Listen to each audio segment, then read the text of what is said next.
we'd like to bring in our special guest, Tom Tormey from CCHS. Tom, how are you today? Hi, guys. Thank you very much for having me on. I appreciate it. It's an honor. Absolutely. For all of you guys that do not know, Tom runs, again, an Instagram account that focuses on little nuggets of information based on comic book history throughout the years. It's fantastic. I've seen a lot of really cool stuff.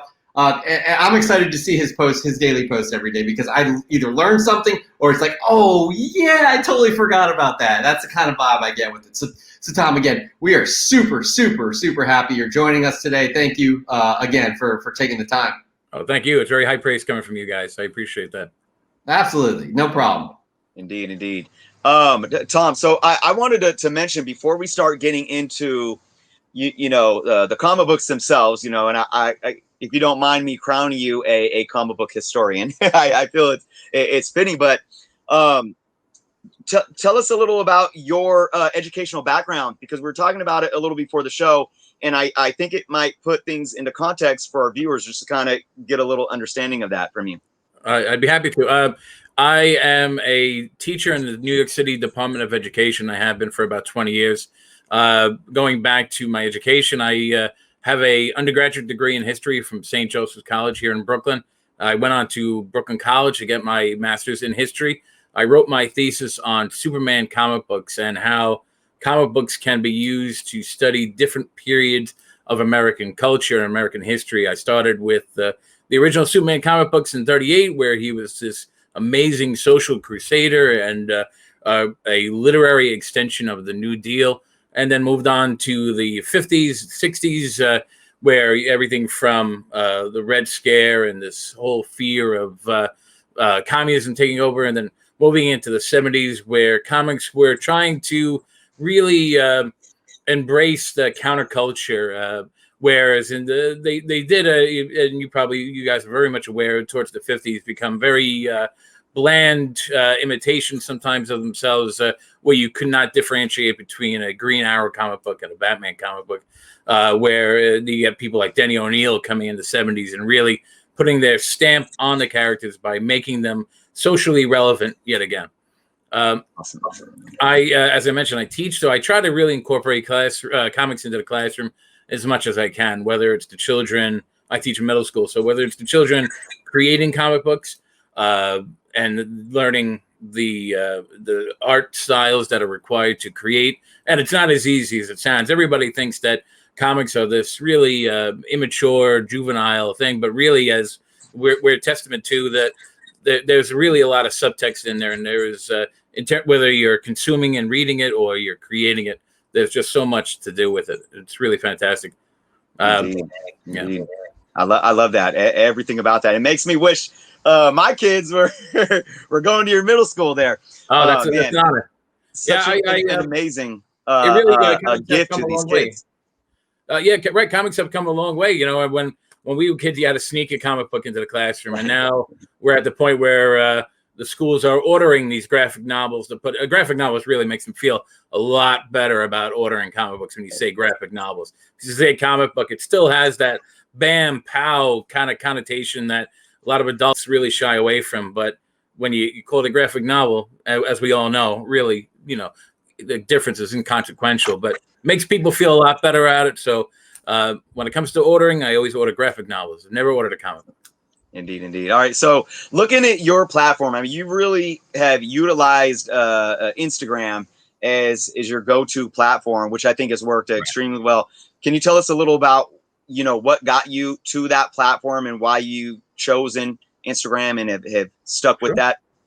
Yeah, gladly. I'm a dad, so I'll tell you the first thing that got me onto Instagram was my son was on Instagram, and I wanted to keep an eye on him. So I joined Instagram for that reason. And whenever I go to social gatherings, I always just love to tell people a little bit about comic books or movies. And I thought, you know what? They don't listen to me. Let me see if I could find like-minded people who do listen to me. So I started to create these posts. I think my first post was on Enemy Ace, and I just love the character. I'm a big DC fan. And I've just been doing it almost on a daily basis ever since. And I just had fun doing it. I love interacting with people in the comments and hearing their thoughts, or even even I don't want to say arguing, but certainly having back and forth are a lot of fun too. So I've really enjoyed it. My brothers and I, we almost talk about it every day, and it's a lot of fun. That's awesome. And I'm glad I you will guys say, nothing wrong with good, healthy argumentation, right? No, not at all. That's, you know what, I grew up a comic book fan. I just absolutely loved it. You know, I still remember sitting in the movie theater, 1989, and seeing the Batmobile and the reaction of the audience when they saw it. It was just, I'll never forget something like that. I loved, my father used to bring home comic books for us Saturday night when he went to go pick up the early edition of the Sunday paper. And these are things that I'll just never forget. And even when I was subculture, as I was mentioning prior to us going on live, when comics were subculture, and other people were, shunning it and denying it. I know I don't like comic books. Oh, that's child stuff. I always professed my love of comic books and cartoons, and now that it's back in the mainstream, or is in the mainstream again, it's like you said earlier, it is a good time to be a fan. Yeah, definitely. Now, speaking specifically about your post, I want to share some with, some that stuck out to Chris and I want to share some with our viewers here. Because, again, you do incredible work. It's great. You guys seriously follow Cosmic Comic History. Just rolls off the tongue, right? Just rolls off the tongue. Oh, you pick the best name of all time. CCH for short. I saw somebody say CCH. I'll bring them up again here, by the way. CCH Army. So it looks like fan. Guy, I know. I would say that. Maybe it's your brother. He's got the same last name. I know his brother. Yep. All right, that's I put him in the audience. He's a plant. But anyway, so, let's check out some of your posts here. That, again, some that stuck out to us. So the first Infinity Stone appeared in 1972's Marvel premiere #1. The stones and the 5 others were called the Soul Gems. Obviously, we all know what this led to. By the way, Chris has something to share. We all know what this led to, which became the Infinity Saga in the MCU. Which I mean, right. Us growing up, 12-year-old us would never have imagined something like this. So no, never in a million. I mean, seeing something like that just blow up, unreal. Endgame being what, the #1 grossing film worldwide, I think it is. Endgame, yeah. But the whole saga, the whole 3 phases. By the way, you just got a new follower, B. Schnurr. Thank you, B. Schnurr. I appreciate it. Just following, loves what he sees. So yeah, 29, those are my favorite numbers now. Thank you. So some other one, another one that I found interesting too. I did not know this, but the identity of the Phantasm wasn't revealed until the final act of the film, unless you visited the local toy store first. Now this happened here in the early '90s before spoiler was even a word. I wasn't even aware of that. That's crazy. Yeah, you're absolutely right. You could have avoided it. There's no internet to take pictures of and share it at the time, but if you went to the local store, and that wasn't the first. There are others that have done similar things. We talked about Dick Tracy, how they ruined Breathless Mahoney's character reveal as the blank by, if you just bought the toy and removed their mask, you saw it. Those are a lot of fun. I mean, I hope somebody saw that post and said, you know what, that's pretty funny. I like that a lot. I'm gonna go and tell someone about that. Yeah. That's what you're. Again, I love your post. This is a great one because it's kind of tied to the history of our country in a way, and I really, Chris and I both appreciate this type of post too.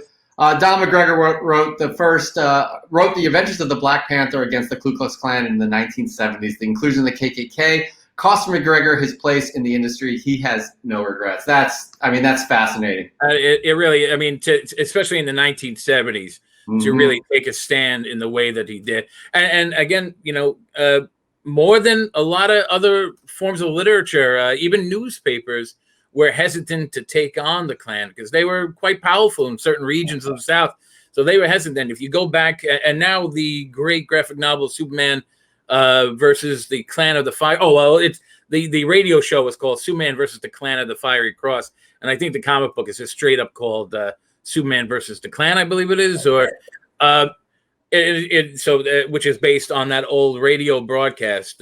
But even back then, it was amazing how the comic industry was so ahead of the curve culturally.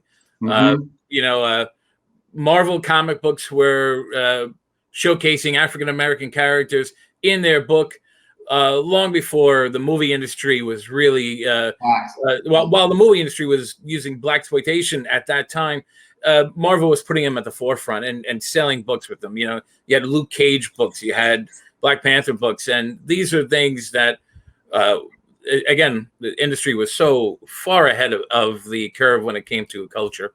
Yep, those are extremely fascinating. This is kind of on the lighter side, and like I absolutely hit you up as soon as I saw this post. I think it was this past week. I can't. Oh yeah, right. It was, yes. I mean, I grew up watching the Smurfs every week. Right. I don't know if you guys go wrong with Smurfs. Yeah, every weekend, every Saturday morning cartoons like King Collector. I think he's probably a little too young to understand what Saturday morning cartoons were. But man, this episode stuck in my head, and it still lives there. And you brought it up. Originally published in 1963, the Black Smurfs, Purple Smurfs in the U.S. is considered the first comic book to depict a zombie apocalypse. Now, to give a little bit more context to this episode, this was an episode where a strange bug bit one of the Smurfs. That Smurf became purple. He started jumping around saying "Gnap, gnap, gnap," and bit other Smurfs on the tail, and they all caught this, I guess, a zombie apocalypse disease. And Papa Smurf was the last man standing, and he eventually cured everybody. But that brought back so many memories. I'm sorry to say, I'm trapped in the 80s. I grew up, that is my time. And I actually just went to a flea market the other day with the sole purpose of finding old 80s toys. I didn't even care what condition they were in. I just wanted to get my hands on them. But in terms of this comic book, which was originally published in the early 1960s, it comes out just a little bit before George Romero's Night of the Living Dead and a few years after I Am Legend. So it falls in right at this time where zombie culture was really. I have a collection of zombie books behind me. I'm a big zombie fan as well. Just love literature more than the movies. I love the literature. But this book, The Black Smurfs, which was originally, as it was written, and just to avoid any kind of racial insensitivity, was changed in the United States to Purple Smurfs. It has all of the criteria of a zombie apocalypse, minus, of course, rampant death. It is a book after all. But it is such a cool story, and it's great to think that is the Smurfs' place in history involves the birth of zombie culture, and it really is fun. That's crazy. Yeah, that's also awesome. By the way, in the comic book, the original Danger comic book was one of the first and few times you saw one of the Smurfs without their hats on. That's something that a lot of people don't realize. You don't see their hats off very often. And I think even when they were making the live action movies, the company that owns them, I'm sorry to say that I can't recall it off the top of my head, but insisted that they not be shown with their hats off. So there's like one scene where they're falling and they use their hats as parachutes, but you see it from above. So you don't see their head. But you get to see Papa Smurf's head in this comic book. One of the few things. Yeah. And then, by the way, the gnap thing, the noise they make is now the noise. It became the noise they make whenever they eat after that issue. That's gnap, gnap, gnap. Oh, so great. So great. How about the Snorks? Remember those guys? Oh, Did they come on right after Smurfs? That's right. Underwater Smurfs. Yeah, right. Absolutely. Yeah, that's I awesome. I remember the old, ABC, NBC. They would have that Friday night preview of all the upcoming Saturday morning cartoons, and that was just like such a big moment to be at the house. You had to be there at home, or otherwise you're going to miss it. And I still enjoy one of my favorite things. I don't know why. This is definitely a kid in me. When I come across an old comic book and I see that page that advertised the Saturday morning show, and you had all the characters that would never be together on that thing and on that page. And that was the coolest thing in the world to me. Hey, before we continue with the interview, because we have many more questions for you, Bishner has a really good question for you. I've never seen that. He says he's never seen them without the hat. Do they have hair underneath? I think Papa Smurf did not. I think he was balding. But it was one of the few times they do have hair. Smurfette was in the American cartoon, but she wasn't in the original comic book. But yeah, it's funny. But you would never know. They could be completely bald underneath. Yep. Yeah. But Smurfette, she has her blonde locks that come right. out of the hat. Right. Yeah. And I maybe you guys would know this. I actually, I don't want to spread any misinformation, but wasn't the reason that Gargamel wanted them just to melt them down for gold originally? Something like that. Some weird thing. It's a strange thing. I remember that. I remember that they're 3 apples high is how they explain themselves. That's right, 3 apples high. And Ganap. The episode of Ganap. That's what I remember most. It is a strange, fun little show, though. Loved it. All right. Well, let's get back to how about some comic book history moments. You just brought some amazing ones up there, but outside of what we just talked about, I mean, you did say you're a big DC fan. So were there any like big moments that either spoke to you as maybe a kid growing up, or even as an adult, or because of your historical take on comics that spoke to you in terms of the historical impact? Right. And again, this could be Marvel, DC, anything within in the history that really. I'd probably say that looking through a historical lens at the books, it's probably something that came much later to me. But in terms of my youth, the storyline that always sticks out in my head is the Death in the Family storyline. Seeing Jason Todd, Robin killed, was really like just earth-shattering to me. I'd never seen anything like that before, especially when you had a chance to call in and decide his fate. That was a big one for me. Later on, as I got older, I really did start to look at comics with a different lens, as we all do. As we get older, you start to view the past a lot differently. And it's like, have you ever seen the cartoon The Iron Giant? Yes, love it. I like to use The Iron Giant as a great example because it's a movie that you could watch at one level and just completely enjoy it for what it is. It is a fun family film with these great heroic themes throughout it. And then you could look at it through another lens where you say, you know what? The first image you see in the movie is Sputnik flying high above the United States, and people are scared, and you have this whole fear of communism theme going throughout the story. And you can explore it at that level too. So it is great to look back at a lot of comic books and say, you know what, that is amazing the way that comic books will often treat whether it's different genders or different races. And again, it's not always perfect, right? For every one step forward, and you had this great, you had Lois Lane starring in her own books in the 50s and 60s, and you had this great Wonder Woman movement taking place.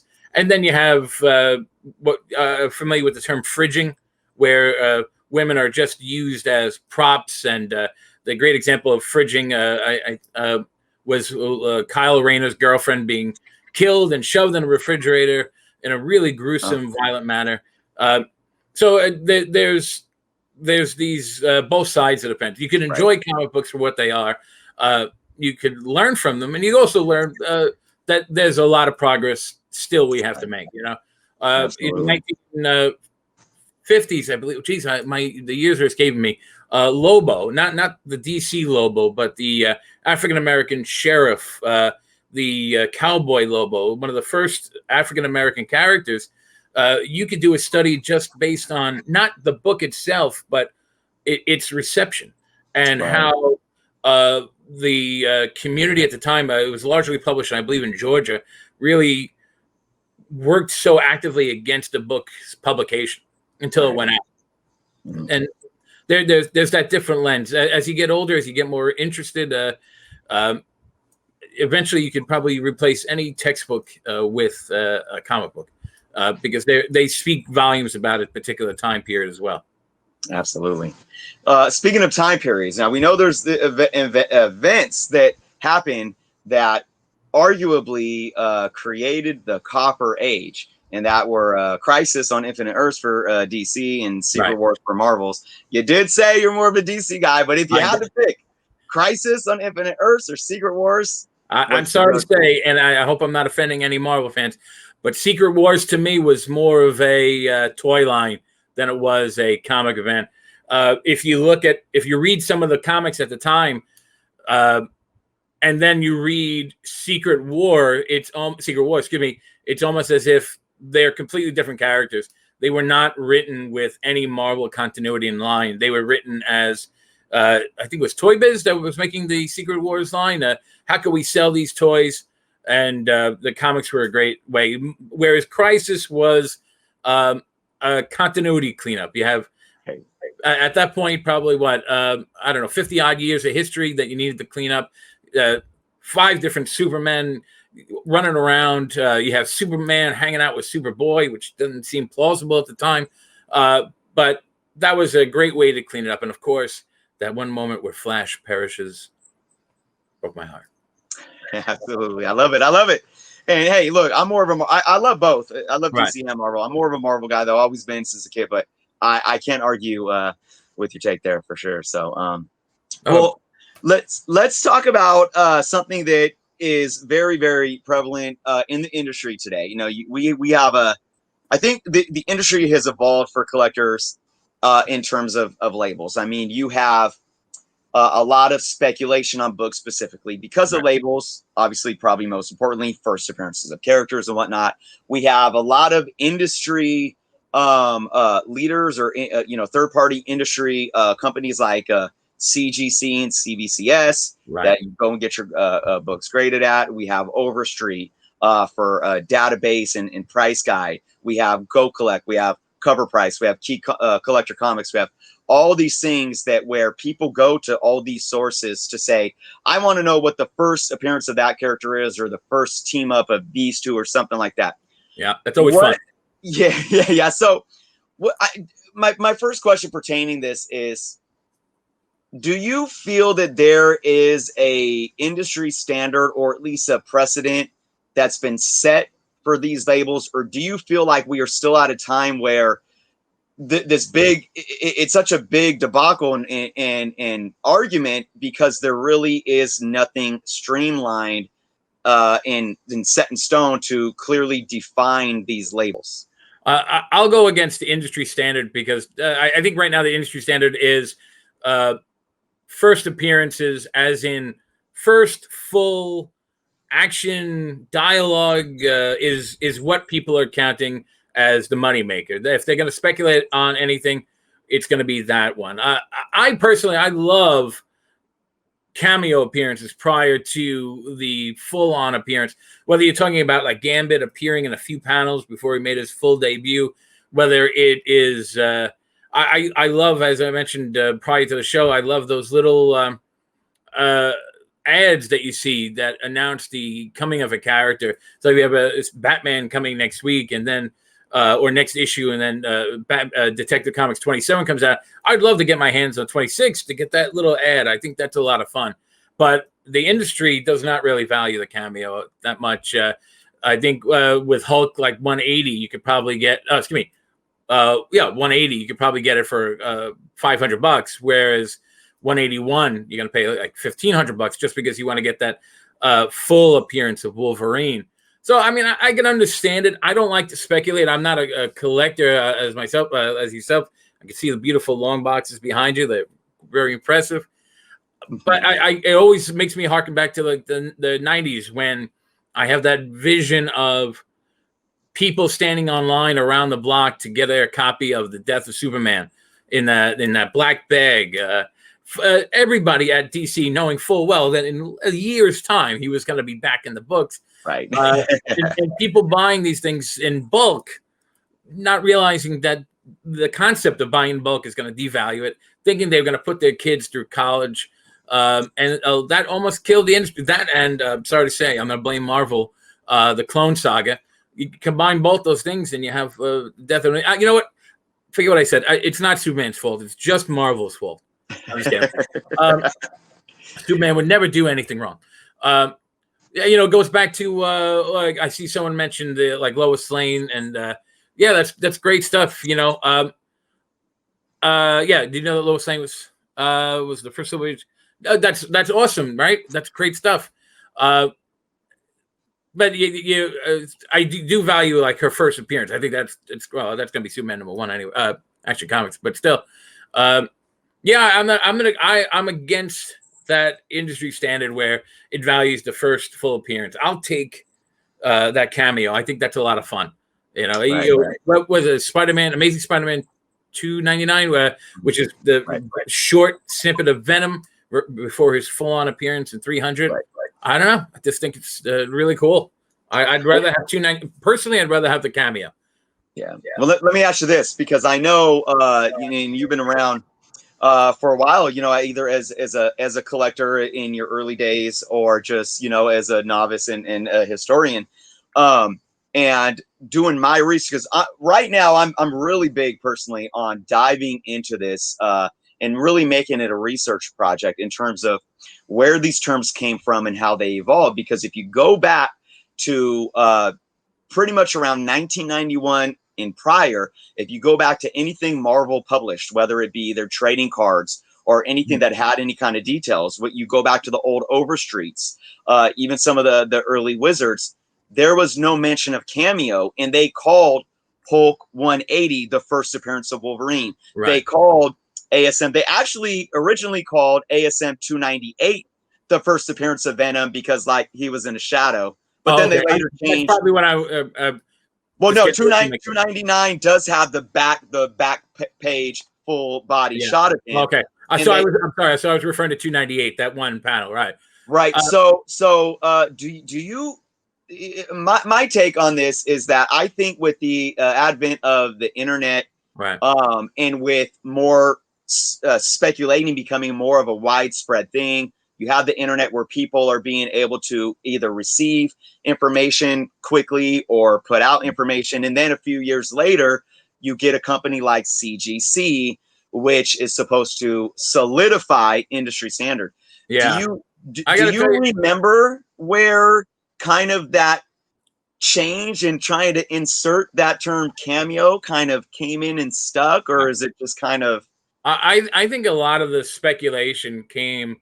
I don't want to blame Image, but when Image was founded, and then you had all these crazy lenticular 3D covers, and you started to have then Marvel and DC trying to play catch up with those, with Image and how well they were selling. And when Marvel, I mean, geez, gosh, how many different variants of Marvel's X-Men #1 came out, right?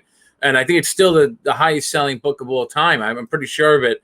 I think when all of those kinds of books started to come out, and people started to say, well, what do you think my book is worth? And that's where you have the companies come in and say, well, we'll tell you exactly what your book is worth. But I do think, I'll be honest with you, from a fan's point of view, as I've always been a fan more than I have been a collector, I think a lot of that sucks the life out of it. It kind of, and not to downplay anyone who is collecting or has fun collecting. If you're having fun collecting, great, enjoy it. But if you want that quick turnaround, if you want to get the first appearance of Punchline just because you're going to quickly turn around and sell it on eBay, that's not a fan. That's a business for you, and that's speculation. You're trying to make money, and I'm not, again, downplaying that, but that's not what I'm in it for. I want to see a great story. I want to see great characters, and I want to enjoy the book, and I want to be able to give it to my kids and say, hey, check this book out. This is a lot of fun. But once you start getting to 4 different covers, right? I'm looking at the Collecting Chaos down here. There are 4 different covers plus the one gatefold cover. I don't know. That kind of sucked the fun out of it for me, because at that point, you're not buying the book to read it. You're buying the book because you think that there's a possibility that having all these covers will increase in value. And God bless anyone who's doing it. I don't have it in me because I don't have that kind of competitive, I got to get this. But yeah. That's the have to have it mentality. Right. Everything that's out there, I gotta have it. I gotta get my hands on it. It's FOMO. It's FOMO. And comic book companies do a good job of instilling that in all of us as collectors too. And I'm so glad I just recently learned what FOMO, fear of missing out. I had no idea what that meant until recently. So you just said it, and it worked out perfectly. I knew what you were talking about. And I think to your point, Tom, you just touched on probably a lot of what's still going on with the modern books. I mean, we just got announced. I mean, that what was it that just got announced for 40? Was it 30 or 40 variants of I forget which book it was. Shoot, not the 3 Jokers, no. No, and I know that Marvel is doing the new Amazing Spider-Man 50. I think they're going to have 30 variants for that. I mean, again, I'm not that kind of guy. I don't know that much of that side of the industry, but wouldn't that devalue the book? I mean, are you going to make one of those 50, 30? You said one of a chase that is like impossible to get, and it's going to end up in the hands of someone who doesn't really care too much for the character, but wants to speculate on the book. And I like to say, and we can kind of move on from here too, but I think that's a good point looking at it, because I obviously I always tell people, collect how you want to collect and whatever makes you happy. And if you are in it to speculate and flip and whatever, do you, as long as you know what you're doing and you enjoy it. If you're a collector though, and that love isn't there, and all you're trying to do is that, FOMO, and you got to get everything because you think you're going to retire on it or put your kids, it's this deflating feeling when it doesn't pan out. And that's why I always say you have to have that love first. So I think, to your point about wouldn't that devalue the comics, I think it's actually it's better than mass marketing 8 million copies of one to have different variants, because at least there's multiple options on the market that can speak to different buyers. But I will say this, when people collect variants just because they think it's going to be valuable because it's a variant, and once they realize that there could be some kind of burnout on this variant hype, that's where you're going to have a situation that I don't think it'll impact the whole industry like the 90s. Right. But it's going to make a lot of people mad. Those numbers anyway, right? I mean, these books are not even, they're doing a quarter of the business of the 90s. Yeah. Sure. But not even a tenth. Let's be honest. It's not even a tenth. And I think that's what really kind of did in the 90s was millions of copies. But so I agree with that this is kind of the variant hype, it could cool down. However, there are those rare variants, the 150s, 100s, those kinds of things. So to me, what kills it a little bit is that at that point you're buying it for the cover. It could be nothing on the inside. It could be the worst story, worst art. You're buying it because it's a cover. Meanwhile, I just read the Three Jokers issue 1, and every panel, every page was seemed that, and again, maybe I'm DC biased, I'll tell you that, but every panel seemed like an instant, like a classic. Like you could put this panel anywhere and people are going to be, wow, such a great book. I can't wait. I'm still waiting on mine for my pre-order in the mail. It was fantastic. What a great book. I think it was probably the quickest read I've had in a long time, because I just enjoyed every single panel of it from start to end. But that's what I like. I don't. It doesn't matter to me what cover it had. You could have ripped the cover off for all I care. It was the quality of the content that I was really enthralled by. Three Jokers is incredible. Yeah. Now, before we move on to our last question, again, Tom, thank you so much for joining us. Oh, really? Pleasure. Tom is actually hanging out and going to be answering your questions as well. So please put them in the comments. Throw some questions his ways. There's a lot of great comments here too, in terms of people talking about the golden age and stuff. We love seeing that. We're missing Mike Sears though. Of all nights, we are missing Mike Sears. Tom, Mike Sears, diehard, golden, silver type of guy, diehard. My kind of guy. Let him know that he's got to tune into you. But anyway, so yeah, we have one more question here, Chris. Yeah. So jumping into this question, I love, this is what I think is great in where we can have these discussions. I think we live in such a polarized world outside of comic books where we can't discuss things and understand that things aren't black and white. And it's funny, you keep bringing up the depth of comic books when it's something that is, seems so childish and innocent in this kid's hobby, but there's so much depth here. Right. Thank you for bringing all that up today. For me, as a lover of all things comic book and comic book culture, I'm so balanced in all of it. And I can find love for, I'm an artist, so I find love in the art. I'm a reader. I find love in the stories, just in the characters. I like speculating to an extent, even though I don't sell anything. It's like, I like to have maybe some hot books that I can give to my kids and their grandkids that might be valuable at some point in time. I even read digital comics if I don't have an issue, and I like having it available at my fingertips, even though I love opening up an old book and smell the book in the field. But with all of those things, there's so many aspects that so many people for the reasons why they love comics. There's so many aspects and so many reasons why people have loved comics for over 80 years now. Yeah.